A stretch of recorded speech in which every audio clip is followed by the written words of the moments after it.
Hello citizens of the world. We are anonymous.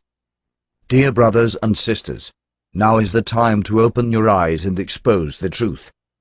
The suspect, identified only by his surname Lee, who was accused of accessing the U.S. White House petition website and posting threats to U.S. President Barack Obama and U.S. Ambassador to South Korea Mark Lippert in 2015, was confirmed innocent after 5 years. Mr. Lee, a South Korean man, was preparing to study abroad at the time, never accessed to the White House petition website, never wrote threatening messages, never posted anything. The Cyber Bureau under the Seoul Metropolitan Police Agency found no history of access to the White House website in the confiscated laptop computer. Nor did the National Forensic Service find it. So why are they crazy about the laptop computers?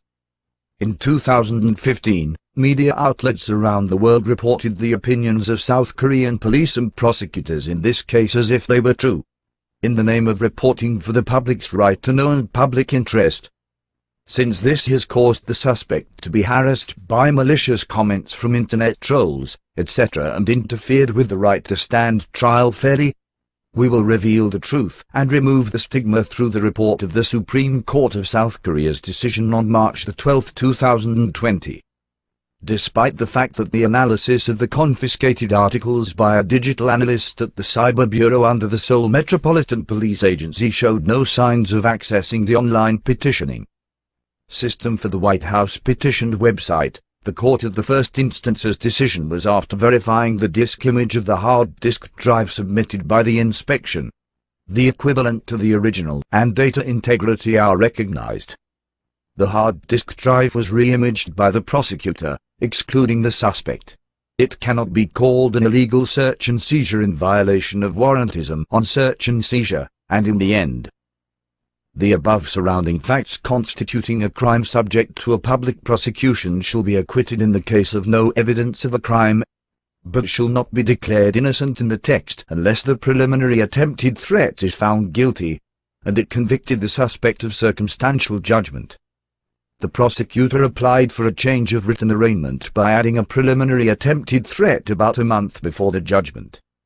According to the written judgment of the court of the first instance, the search began at around 19:41 on July 13, 2015, and the judicial police officers found the suspect's laptop computer, turned it on at 20:06 on July 13, 2015, and searched electronic information related to the criminal act, and took pictures of the laptop computer screen with their smartphone when they found the usa.png file, etc. related to the criminal charges, and then the laptop computer was powered down on July 13, 2015 at around 20:47, 18, and the creating of the disk image of laptop computer's hard disk drive was completed from 21:56 and 8 seconds on July 13, 2015 to 23:37 and 11 seconds on the same day.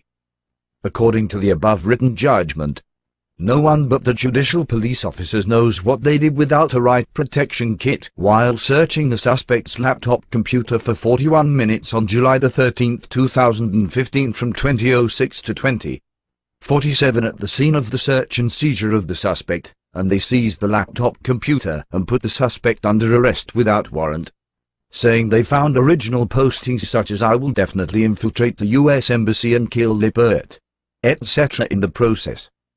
In this case, one day before the police did search and seizure in the suspect's house, they worked on the s.txt file and printed numerous files at the Wide Area Investigation Squad under the Korean National Police Agency on July 12, 2015, including the original text found in the suspect's laptop computer. The fact that the police worked on and printed files such as the original threatening text, etc. even before receiving the search and seizure warrant proves that they hacked or were spying on private citizens first. The police's illegal collection of evidence before confiscating the laptop computer includes threatening message, which is the facts constituting a crime subject to a public prosecution. The judgment of the court of the first instance was based on the judgment that the suspect posted on the White House website, the facts constituting a crime subject to a public prosecution. and the appellate court asked the National Forensic Service to check the facts by accepting Mr. Lee's unfairness. The results of appraisal from the National Forensic Service, which took about 2 years in appraisal, found that evidence had no history of accessing the White House website. Along with the appraiser claimed that the police have been fiddling with the data stored in the laptop computer too much. As a result of the Court of the First Instance's request for fact confirmation of that Broadcom Cable Networks, Incorporated, one of South Korea's internet service providers, and the local cable TV operator T-Broad Holdings Company Limited, for the details of IP, Internet Protocol, and MAC, Media Access Control, addresses provided by the U.S. Embassy and alleged use by suspects in posting slanderous writings on the website of Hankook University of Foreign Studies Seoul campus. These addresses were used on each of the 3 computers at the same time. Mr. Lee had 1 laptop computer and 1 router in his home, but the router was stolen after someone broke into the house. The MAC address, such as the resident registration number or social security number, was changed, and the IP address that the appellate court found to have changed every 60 minutes has not changed once in 3 days. The IP and MAC addresses used in the laptop computer above are not the automatically assigned IP and MAC addresses to Mr. Lee's house, and according to police investigation reports, the IP address automatically allocated by wire at the time was 5.7.8.1090, and the MAC address is 005086-54-F9-5A.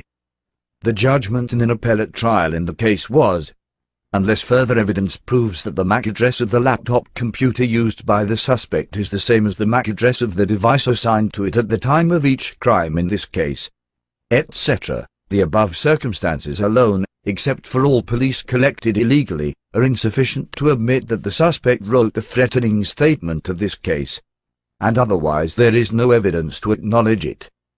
Therefore, each of the facts constituting a crime subject to a public prosecution in this case is a case where there is no evidence of a crime, and there is a violation law that affected the judgment by mistaking the facts in the judgment of the original court that found it guilty.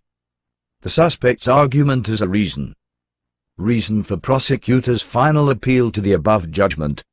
The IP posted on the U.S. White House website regarding paragraph 1 of the facts constituting a crime subject to a public prosecution was identified as 124.197.152.74, while the IP related to paragraph 2 was identified as 124.197.152.48.